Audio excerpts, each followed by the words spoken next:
दोस्तों, आप लोग देख रहे हैं आपका अपना प्यारा सा चैनल अमर सक्सेना फिजिक्स क्लासेज और मैं हूं अमर सक्सेना। आज हम लोग न्यूटन के गति के दूसरे नियम के बारे में जानेंगे। कर रहा है हमारा question, right Newton's second law of motion. Newton के गति के दूसरे नियम को लिखे।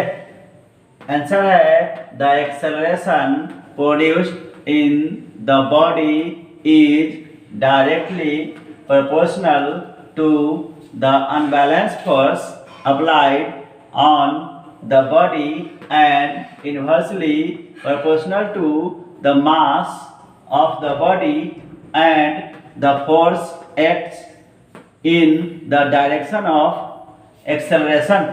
कह रहा है हमारा न्यूटन के गति का दूसरा नियम हमारा क्या कह रहा है, the acceleration produced in a body.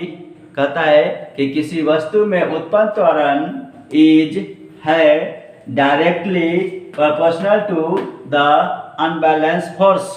असंतुलित बल के डायरेक्टली प्रोपोर्शनल समानुपाती होता है। कह रहा है किस स्थिति में, अप्लाइड ऑन द बॉडी। जो बल वस्तु पर लगता है, जो असंतुलित बल वस्तु पर लगता है, वह त्वरण जो होता है असंतुलित बल के समानुपाती होता है and inversely proportional to the mass of the body. और वस्तु के द्रव्यमान के व्युत्क्रमानुपाती होता है and the force act in the direction of acceleration. और बल जो होता है वह त्वरण की दिशा में होता है।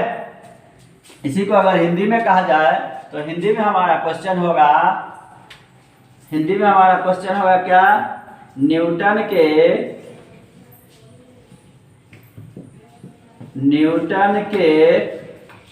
गति के दूसरे नियम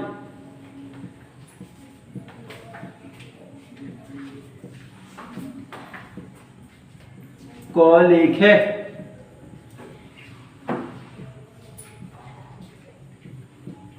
क्वेश्चन हमारा क्या है, न्यूटन के गति के दूसरे नियम को लिखे। आंसर हमारा कहता है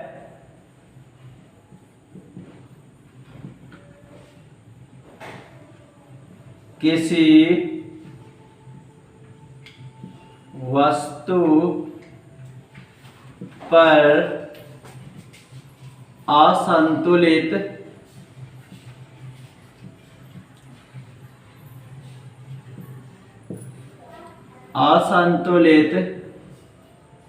बल द्वारा उत्पन्न त्वरण कराए। किसी वस्तु पर असंतुलित बल द्वारा उत्पन्न त्वरण उस वस्तु पर लगे बल के समानुपाती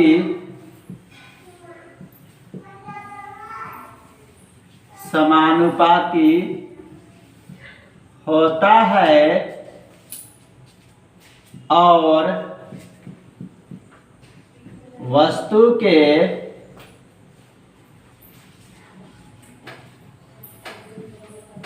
द्रव्यमान के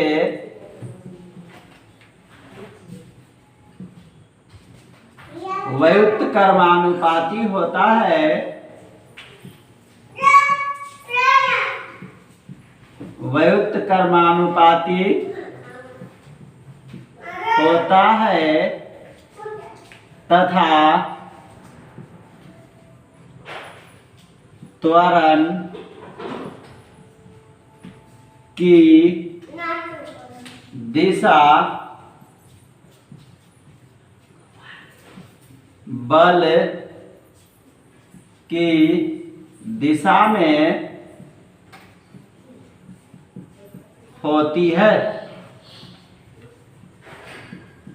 न्यूटन की गति का दूसरा नियम कह रहा है कि किसी वस्तु पर असंतुलित बल द्वारा उत्पन्न त्वरण, किसी वस्तु पर असंतुलित बल द्वारा उत्पन्न त्वरण वस्तु पर लगे बल के समानुपाती होता है और वस्तु के द्रव्यमान के व्युत्क्रमानुपाती होता है तथा त्वरण की दिशा बल की दिशा में होती है।